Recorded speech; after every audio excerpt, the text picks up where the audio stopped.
do hookers, zombies, Nazis, and dragons have in common? Yeah, that's what I'm wondering too.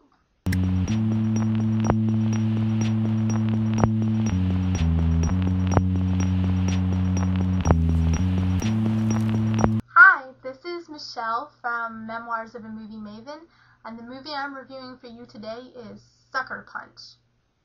Starring Emily Browning, Abbie Cornish, Indie Spirit nominee Jena Malone, Vanessa Hudgens, Carla Gugino, three-time Emmy nominee Jon Hamm, and Scott Glenn. Written by Steve Shibuya, No Rest for the Wicked, and the director. It was directed by Saturn Award winner Zack Snyder, Legends of the Guardians, The Owls of Ga'Hoole. A little bit of trivia for you. Emma Stone was in early talks to star as Amber, but dropped out to star in Easy A. I think this movie actually would have been good for her career, would have taken her out of that little comedy niche that she has herself in right now, because the last thing you want to be as an actor is typecasted. Before Jamie Chung replaced Emma Stone as Amber, Freida Pinto was considered to play the role. I think Freida Pinto would have been amazing. I think Jamie Chung was kind of awful. Evan Rachel Wood was the first choice for Rocket, but dropped out due to scheduling conflicts, and Jena Malone replaced her. Jena Malone did a respectable job. Evan Rachel Wood would have been better. Eric Dane of Grey's Anatomy and Tim McGraw were choices to play High Roller, who in the film is played by Jon Hamm. Jon Hamm does an amazing job.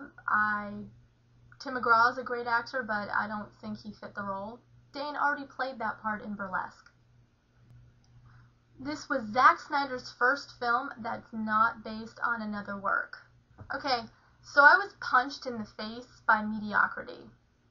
I was excited when I heard the premise of this movie. Baby doll's mother dies and her abusive stepfather has her committed. She retreats into a fantasy in order to mentally survive what she's going through. She sees the mental hospital as if it were a brothel, comes up with an escape plan. She sees those individual parts of the plan as other fantasies. That's where the Nazi zombies, the dragons, etc. come in. And in these fantasies, she's this badass warrior chick. So it's a fantasy within a fantasy scenario. The problem is, it doesn't need both, particularly the brothel fantasy, which just seemed to be an excuse to put all the young actresses in skimpy outfits. If the reality of the institution was paralleled with the fighting sequences, it would have worked better. You need some kind of dose of reality so you can see what these characters are actually going through, which will make you feel for them more. With the double fantasy scenario, I felt completely removed from the reality of the story and could only watch these scantily clad characters that I didn't care about fight in overly long, drawn-out fight sequences that got boring after I saw the first one.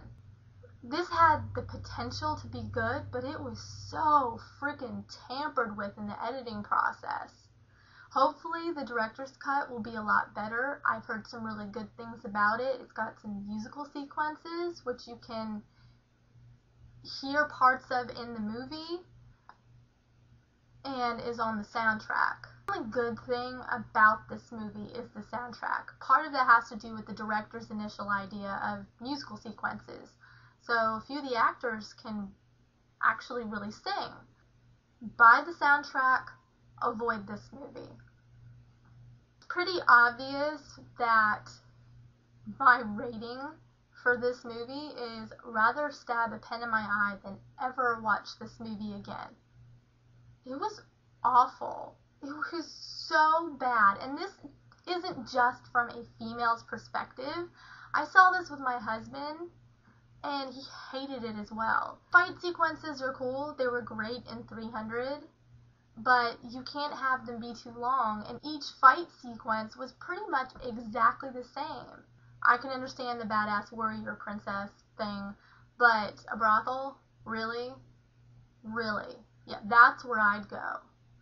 That's where I would go in my head, because that's so much better than the actual reality of a mental hospital.